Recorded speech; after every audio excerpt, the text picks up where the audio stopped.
E uma vez que você precisa que você quer, de maneira para você executar. Uma tendência mais interessante, segurança, é o jungamento com material. Uma com natureza, de caso aqui pedra natural, uma com palo, uma com terra concreto.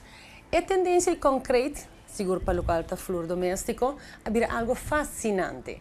Não precisa escapar da placa, mas mais bem para o look que te brinda. Não tem nada mais fascinante que uma estrutura abstrata e moderna entre o paisagem rústico.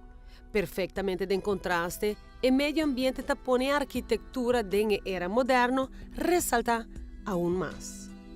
O projeto privado aqui executado para Trendy Home Builder te conta com todos os fatores requeridos para lograr um conjunto extraordinário. E aunque não está claro ainda, é evidente que ele vira uno impressionante.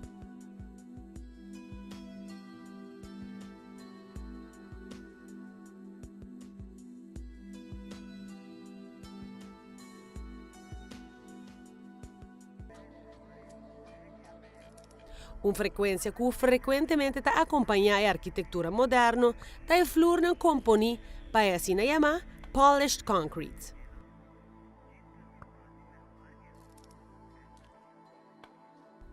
É uma procedura que o mestre guarda ataca com rapidez, já que o concreto está seca relativamente ligeiro. Um equipo multifuncional de Trendy Home Builder está percorrer para maniobrar o concreto, maneira que guarda baixar, nivelar e hasta fazer mais claro que possível.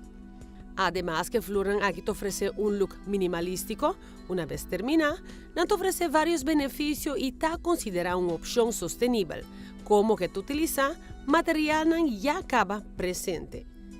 A maioria de edifícios modernos está construído um slab de concreto e polish e concreto aqui te elimina energia e material consumido hora de aplicar, por exemplo, tegel.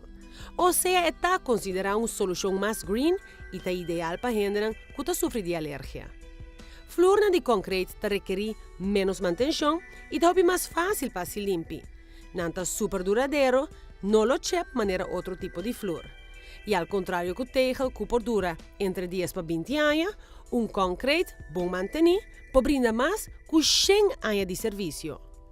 Combinar a flor aqui com outra característica do projeto aqui de Trendy Home Builder e lo bo concluir que a casa aqui seguro lo cai de categoria de casa mais bonita de nossa isla uma vez está claro. E a boniteza de casa ressalta magistralmente em combinação com a piscina, que francamente já acaba de mostrar uma beleza. Imaginamos mais? Ora que está full claro.